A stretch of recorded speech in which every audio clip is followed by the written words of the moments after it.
Oh, yeah, the speed!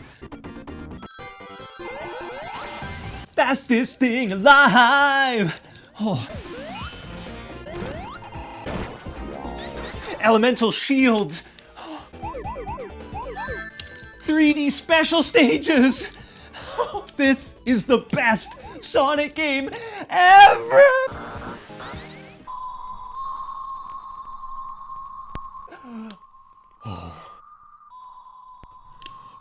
Oh no. No. No. No. Oh dear, dear God, no!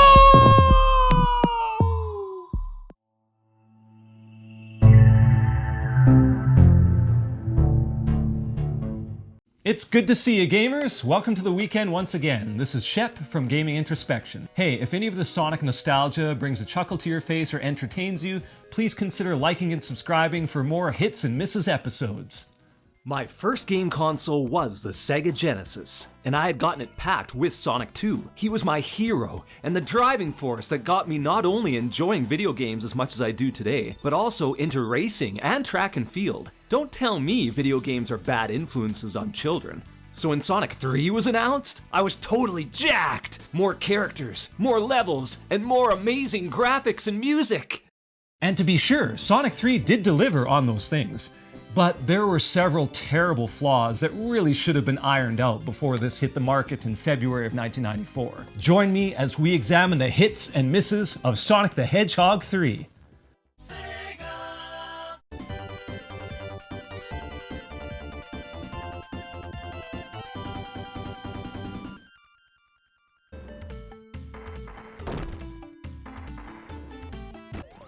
There's no denying that this is the pinnacle of Genesis graphics and sound. How many old school gamers remember this intro screen animation and thinking that graphics couldn't get any better? It's not just the big moments either.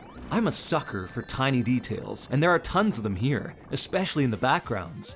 You can find individual tiny glaciers gently floating through the background river in the ice cap zone, get mesmerized by shiny things and bright lights in the carnival night stage, and see an ancient civilization ruined in the background during the marble zone. I was so obsessed with the art design. I tried to recreate the style and did tons of other Sonic drawings when I was a teenager, and Sonic 3 was a huge inspiration for my artistic passions.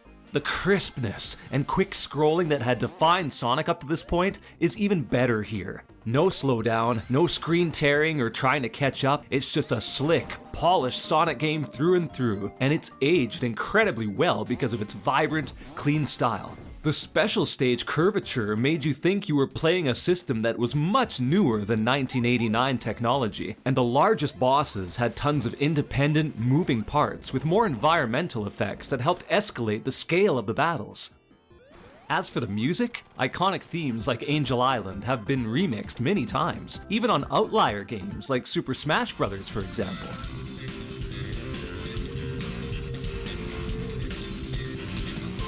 But the best tunes in Sonic 3 are these. And you cannot argue me on this one. I am 100%, no question about it certain, that you will agree with these choices. Hit it!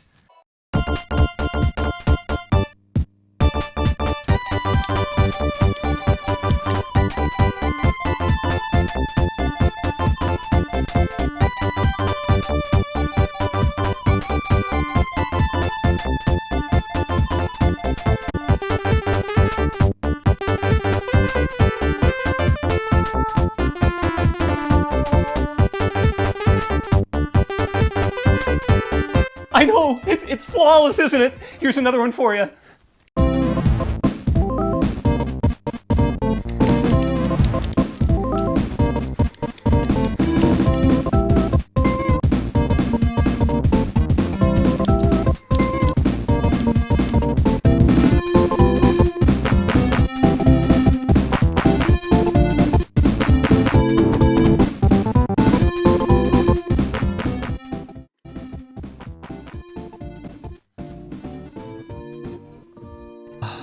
I know, it's bloody awful.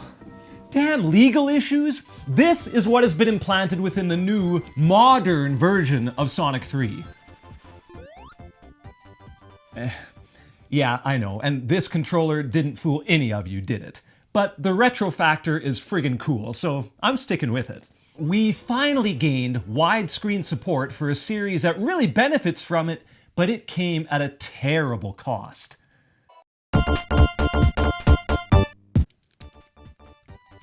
I'm sorry, my hands are kind of tied here. I don't really know how to make it up to you for those awful song samples. I could try humming them for you while I play. Will I get sued for that?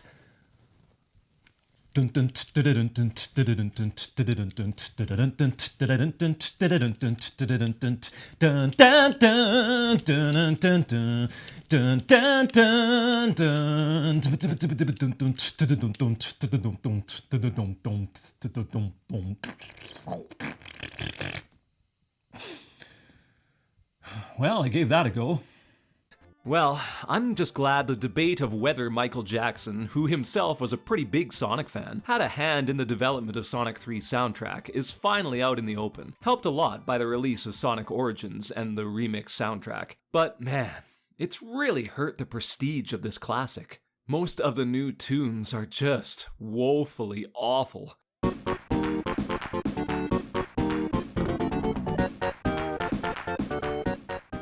One exception though, I really prefer the new launch bass music.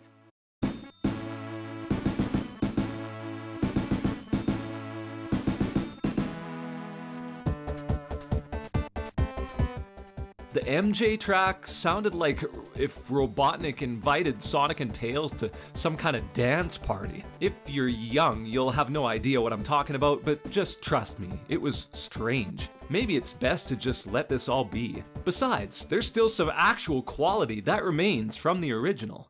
Sonic's third entry features possibly the best Robotnik boss music arrangement in the series. Robotnik. The main bad guy? This obese, cowardly scientist who somehow still runs faster than Sonic and has legs the width of a pencil? Right here! What is wrong with you? Oh, damn it. I forgot. I'm old. Eggman, then. Yeah, that guy. Anyway, check out the boss theme when you fight him.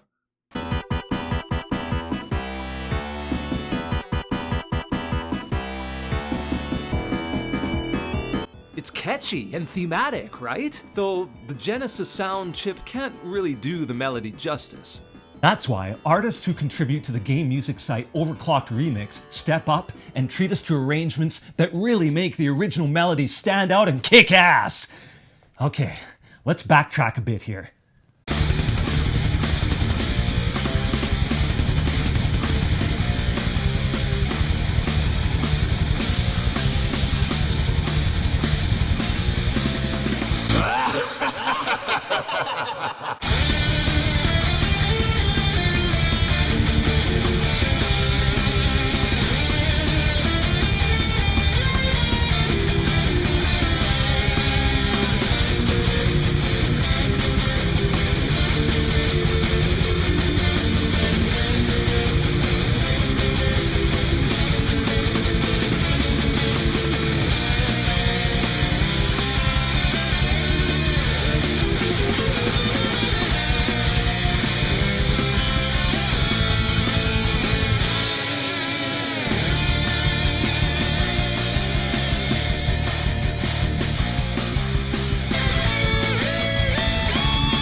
Hot damn! This makes you want to give this game a go, doesn't it? Oh, before we switch topics, here's a fun trick for you. In the original version, did you know if you are playing the Hydro City boss fight, if you stay underwater long enough to make the air timer theme appear, then jump out of the water, the music will switch to a track that will later be used in Sonic & Knuckles.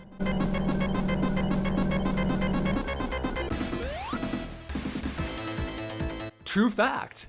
And back in the pre-internet days, I was convinced I was the only one in the world who knew about this nerdy Easter egg. Let's move on to another hit, the characters we know and love. As amazing as the original first 2 Sonic games were, there was only one very simplified moveset for every character. Walk, run, spin, speed dash, and jump. While Sonic 2 introduced Tails, he was an absolute, complete clone of Sonic. He had the exact same running speed, power, and his flying ability only existed as a cheap way to get him to catch up to Sonic during 2-player games where the CPU controlled Tails. And even if you were playing with 2 players, Tails can't fly. Unless the second player dies or gets completely left behind, you're incapable of flying even when playing as Tails on your own. What's the point then? Thank God they fixed this ridiculousness in the Origins compilation. It's like Tails actually has a reason to exist now. Now, if only they had taken the 2 hours it would have required to make things animate. Seriously, how lazy can Sega be to not animate their characters and things? Is Sonic just a clip art cutout now? Look at that. How is Tails flying when it looks like his tails are just bristles glued onto a stick that doesn't twist or turn? Are these supposed to be flames? What is this? Oh, it's inexcusable. Oh, thank God Tails' biplane survived Sonic 2, now using a piece of cardboard with a fire drawing on it to keep from crashing into the ocean. Getting back on track, Tails' utilization is much improved in Sonic 3. Double jumping and then continuous presses of jump enabled you to precisely guide Tails through the air, but you were limited with a stamina mechanic that made it so you couldn't just cheat your way through. If you were quick, you could even use Tails to save you from a botched jump. This freedom of movement, though sluggish compared to Sonic's trailblazing, really gelled well with the much, much larger environments of Sonic 3. You may want to explore the stages at a much leisurely pace on the hunt for power-ups or extra lives, especially since the special stages actually had to be sought out and found, instead of just leisurely jumping into portals at star posts.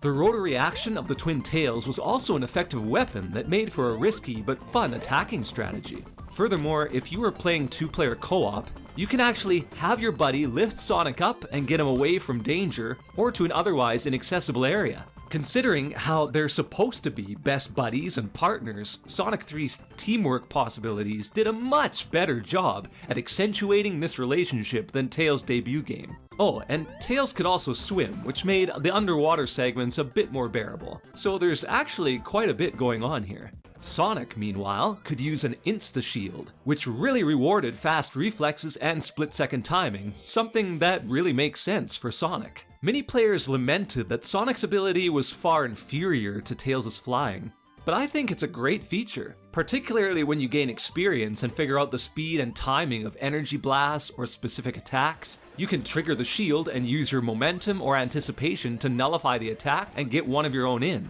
This is especially rewarding during boss battles. He could also use different elemental shield powers which replace the insta-shield when double jumping. Flame dashing with a fire shield, double jump and ring attraction with a lightning shield, and bouncing jumps and an underwater air supply with a bubble shield. This was a huge step up from just a vague spinning indigo sphere that surrounded him in the first 2 games. It made you excited to go and get them, simply because they were fun to use. Gamers, what was your favorite shield out of these 3? I was always a big fan of the fire one, just because of the airborne speed dash and how much protection it gave you from so many different hazards. But what do you think? Let me know in the comments. So, you may wonder why I'm not talking about Knuckles yet. Well, just hold that thought for 2 seconds. Come on, even the internet can't have that short of an attention span.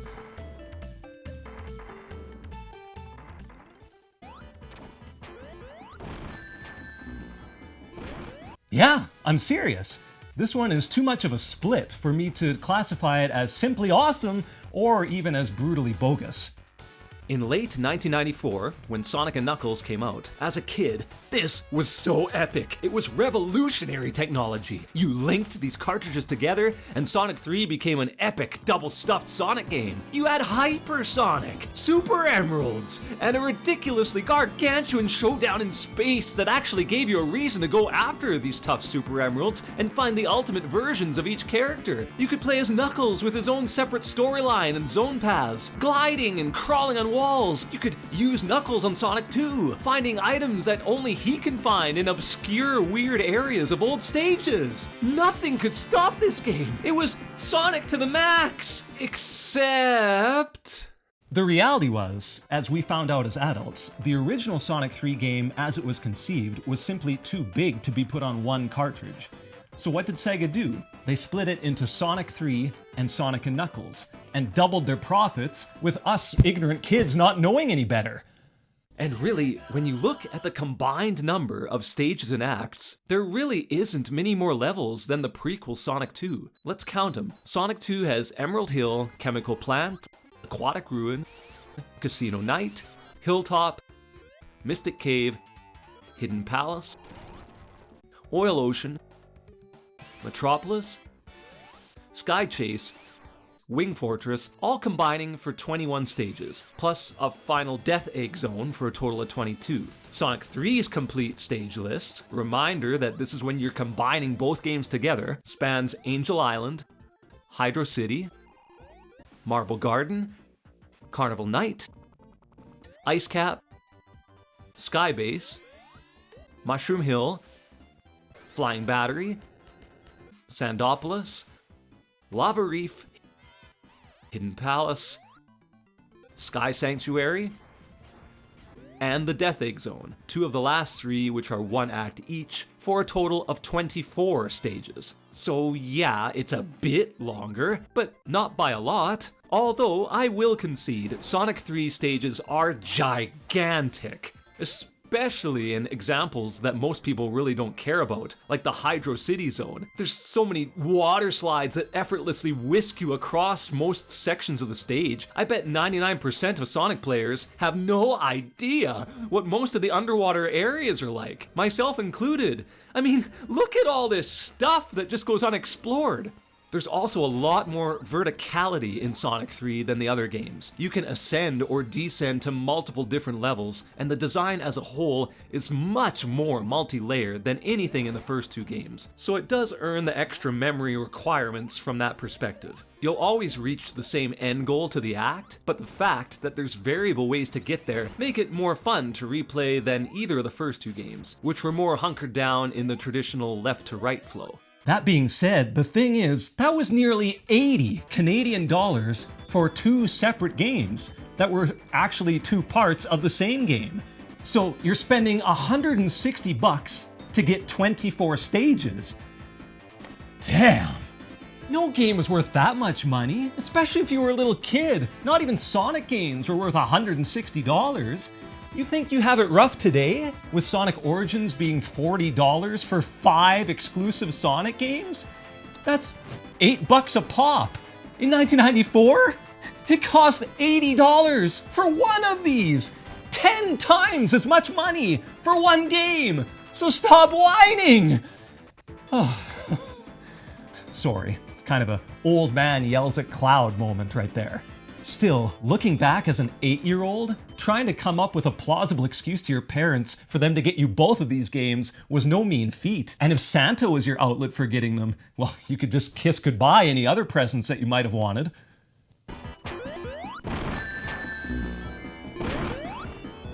If you had only purchased Sonic 3 by itself, you would have been very excited for the promoted new character, Knuckles. This guy was badass. He actually punched things. Kids didn't know if he was good or bad yet, and we expected him to be a major player in the story. But let's see exactly the impact he makes throughout the base Sonic 3 game. Okay, well, first, you jump into the game thinking you're gonna keep being Super Saiyan, I mean Super Sonic, or that the game would at least give you a few fleeting seconds to enjoy this invincible power, but then Knuckles appears, somehow able to guess exactly when to burrow through the ground and surprise Sonic before taking all your emeralds and running off. Well, that's kind of a downer, and it presents a lot of holes in both the gameplay mechanics and the story. First of all, Super Sonic is invincible. Spikes and energy attacks and flames have no effect against him. Eggman's most powerful inventions don't do jack against him.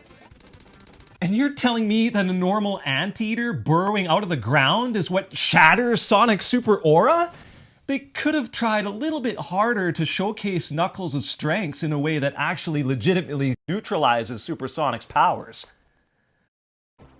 To get the emeralds back, you have to use these ungodly portal rings to transport you into Checkerboard World and collect blue spheres. How did they get here? Did Knuckles painstakingly go off to this magical fantasy world and put each of the 7 emeralds in a different one? Did he organize all these geometric sphere patterns and stuff himself? That would have taken years! Can you imagine arduously hauling around red and blue balls and organizing them on a grid? It's not like he had anything to help him. Robotnik can't go into the zone either, so your guess is as good as mine as to how all this works. Secondly, everyone who's a Sonic veteran knows that 7 Chaos Emeralds turns you into Super Sonic, and we've seen Knuckles able to do this as well in the full game. So why didn't Knuckles turn into a super version? He has the emeralds! Plain as day! He took them! Maybe he had no knowledge of rings? That actually may be the reason, and it's referred to directly in Super Sonic vs. Hyper Knuckles in the comic book series. And Dr. Robotnik probably neglected to tell him about that part. It would have been like, steal Sonic's emeralds or he'll destroy your island! Okay, so these emeralds can make living things really powerful? Yes, but just Sonic, not you. Definitely not you. You're too red and icky. I mean, destroy Sonic, you handsome thing, you. Finally, Knuckles' only purpose from here on out is to transition Sonic to the next level by destroying bridges, turning off power, throwing bombs like he's some kind of Dr. Wily robot boss, and punching a robo-ship. Once. Before he falls and is never seen again. This was so insulting and anticlimactic. I wanted to fight Knuckles and convince him of the truth, but you never get to do that unless you buy the full game. Which actually brings us back to our current reality. Sonic and Knuckles was like a microtransaction that existed 20 years before it became best practice. This is such a fun zone. It's all bright and colorful, and there's bats with electronic bulbs and everything. This is just sweet. Huh, okay.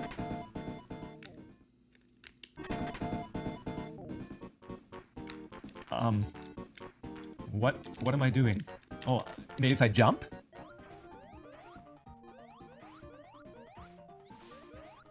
Oh, there we go. Now we're getting somewhere. I think.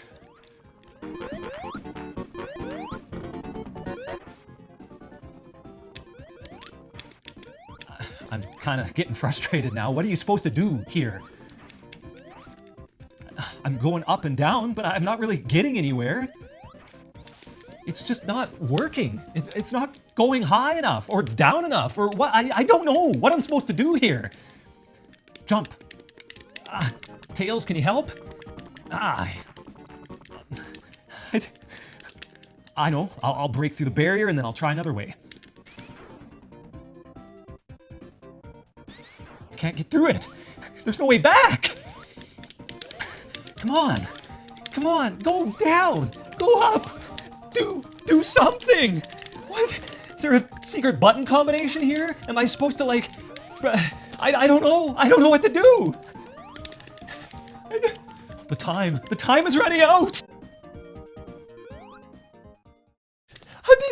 I forgot about the time limit. You never have to run out of a time limit in a Sonic game. I'm used to going fast. Gotta go fast. Come on. No. Come on, go up, go down, do something. No! Oh, God. Oh.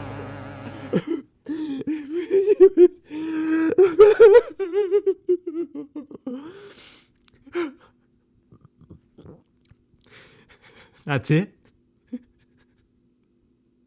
It's the end. It's the end.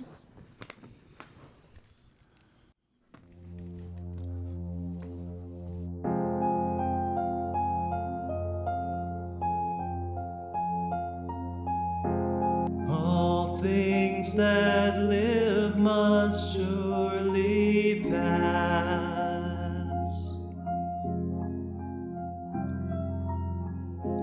Circles of life that move so fast.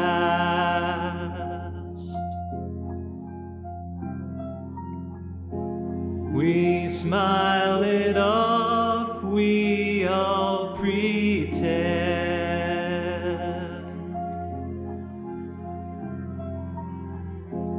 But we all began, we all shall end.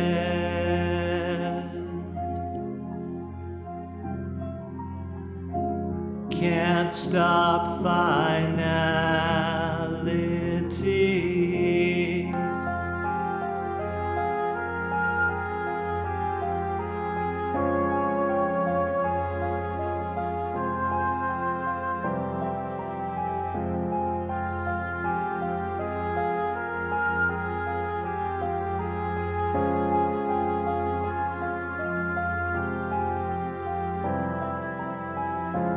Can't stop finality. It is finality.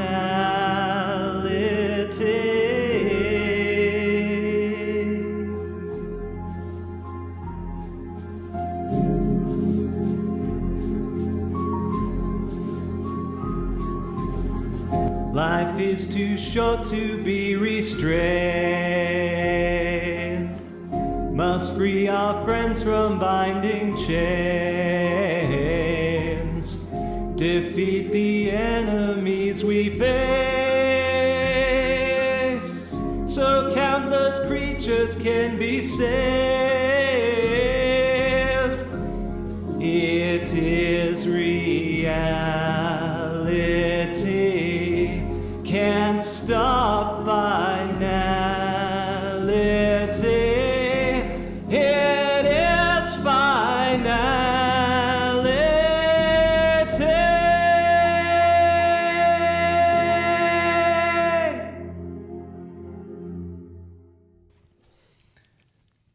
Whew. Sorry about that. I just felt really bad for robbing you of the nostalgic music from the original Sonic 3 earlier. I robbed you of that nostalgia value, and I just couldn't resist trying to do something to make it up to you. But anyway, to start my commentary on this, let me be the 1 billionth person to say, what the hell? What kind of masochist designer made this stage and this barrel? I honest to God, I reset this game when I was 8 years old as a kid because I couldn't see any solution anywhere. There was nothing. There was no hint, no gameplay mechanic, no icon on the screen, absolutely no guidance for some tiny little kid to try and figure this out. It was brutal. You quickly find out you can't go back, and the only path forward is apparently by riding this barrel, but you can't move it very far. Jumping gives you the false confidence that it will work, because it does move the barrel, but it never moves enough. So what do? You jump even more and more, thinking that has to be the method of progress. You learn that if you jump with the right timing, you can make it go up or down a bit further, and you try that, but it still doesn't move enough. Maybe if you were playing with Sonic on his own, you start thinking of the physics of it, and that maybe he doesn't weigh enough to move at the required amount. So you start a brand new game with Tails along with you, and drag this orange fox onto the barrel, only for the game to smack you across your face once more, as if to say, really? How dumb can you be? So you go, oh yeah, I'll show you who's dumb, and you get Tails to airlift you high and drop you onto the barrel. But no! You truly must be simple-minded and dumb. Eventually, despite your best intentions, you are defeated. Even Supersonic jumping on this doesn't do jack, and you succumb to the inevitability that this was just some prick designer who thought it would add to the replay value of a stage by making an area in which there was seemingly no escape. So, you go back to the start of the act, fruitlessly spin dashing into random walls and jumping into random areas, hoping by some miracle to find an alternate route, and Carnival Night has a lot of hidden areas and alternate routes, so it even teases you with that, until you get further in and realize that every single path inevitably funnels you into this ultimate, inescapable finality. Can't stop finality. Hey, no, we've already made our point about that. In other Sonic games, there were also bottomless pits or trapped areas. In Sonic 2's Hilltop Zone, I'm trying to stay ahead of this rising lava, but I fall down, so I transform into Super Sonic to save myself, and my momentum takes me into this secret room with an invincibility power-up. But the lava wall has already ascended the height of the room, and even as Super Sonic, I can't get back. So what's the point of this? What a tease. It's a death trap because once your invincibility or superpowers run out, you're done. All you can do is walk to the left and die. My favorite, if you want to call it that, is this one in Mystic Cave Zone in Sonic 2, where if you fail to pull the lever for this bridge, you fall down, down, down onto a layer of spikes. The most chilling and alarming version of this is when you're supersonic and happen to fall down into this death trap. You're invincible when you're supersonic, so you don't die right away. But despite the fact that you can jump twice as high, it's still not enough to get you out of the spike pit. And your power is always running out until you have no rings left. There's no elevators or footholds to speak of, so all you can do is stand heroically on your 2 feet while the countdown reaches 0. What a terrible way to die. And if you had Tails with you when you did this in the original version, his lack of ability to do jack all means he'd just leave you there to die too. And yeah, you could say, how does Sonic still die here? It's not like he's fallen onto the spikes. He's already there. He could just position himself in a way that wouldn't kill him. Right, but what's the point? Just so he can desperately sling his tongue out and try to catch minuscule little insects that are crawling along the walls of the cave? Desperately hanging his mouth out to try and catch little droplets of water that are falling from the stalactites? Is that the prolonged, terrible death that you'd rather Sonic have? Anyway, where was I? Oh, right, yeah, I digressed again, sorry. The Barrel of Doom. So, after you and your friends desperately try every method possible to get out of this trap room and defeat this barrel, word of mouth starts to spread, and you find out that there is a way to get out of this. While standing on the barrel, you alternately press up and down on the D-pad in rhythm with the barrel. This increases its ability to move upwards and downwards until it finally moves enough that you can jump off of it. Eventually jump off of it, and continue to game. To quote James Rolfe from The Angry Video Game Nerd, episode 92, Action 52, by the way, definitely check out his content on Cinemassacre. Who would know to do that? You would never even think of this method on your own. And you know why? Because there's never, in the history of Sonic games up to this point, ever been a time where you needed to press up or down for any reason other to look up or down, which you almost never would do anyway. Or you press down to do the spin attack, which you only do when you're moving. So why would you do it here when you're firmly planted on this godforsaken barrel? And the biggest middle finger of all is that it's what's stopping you from getting to the Ice Cap Zone, one of the most iconic stages in the Sonic universe with its awesome music in the old version and literally cool setting. I wonder if the developers intentionally put the best music and best segment of the entire game wherein Sonic breaks the cool barrier by snowboarding through the ice cap zone to this jamming music as a sorry we screwed you over moment. A reward for those determined players who basically overcame psychological traumas of learned helplessness and abandonment to make it this far. That's what it feels like to me. And let me ask you something else. When in the entire history of any Sonic game was puzzle solving a necessity? The only puzzle I can think of in Sonic games was in the first one, in the Marble Zone, where you had to push a block onto a switch to raise some spikes. Whoa, that's a brain buster right there. There is never anything this cryptic in any other Sonic game. If I wanted a puzzle Sonic game, I'd play the Mean Bean Machine, not this. It completely defies the genre that Sonic is locked into. Like, what the hell? It just sucks that badly. Well, there you have it. The legacy of Sonic 3 is one of polish, acclaim, and reverence. And when you look at its completeness with Sonic & Knuckles, it really shines. There's so much graphical and musical variety, great improvements on items and abilities, new character powers, and when it's complete, the most packed, longest, multifaceted Sonic game of the entire classic era. I just wish we could have all gotten the full game as it was intended in one big swoop, and that this godforsaken barrel room didn't exist. Someone please help me out. Who designed this? And why was Sonic Team okay with it? Why was it not tested? I just can't believe that any game could go past the pre-alpha stage without rectifying this abomination. It's probably a good thing it's there, because it does make Sonic 3 memorable in a funny way. And the rest of the game is so damn good, its absurdity is more charming than game-breaking, at least when you look back on it retrospectively.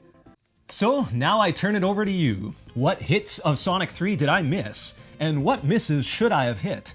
Please discuss in the comments below. And as always, we will see you for the next episode in a couple weeks. That episode is the 4th in the series.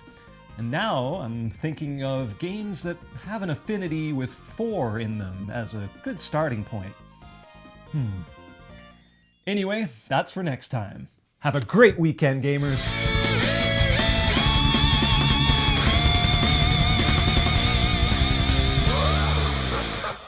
Ha ha ha ha!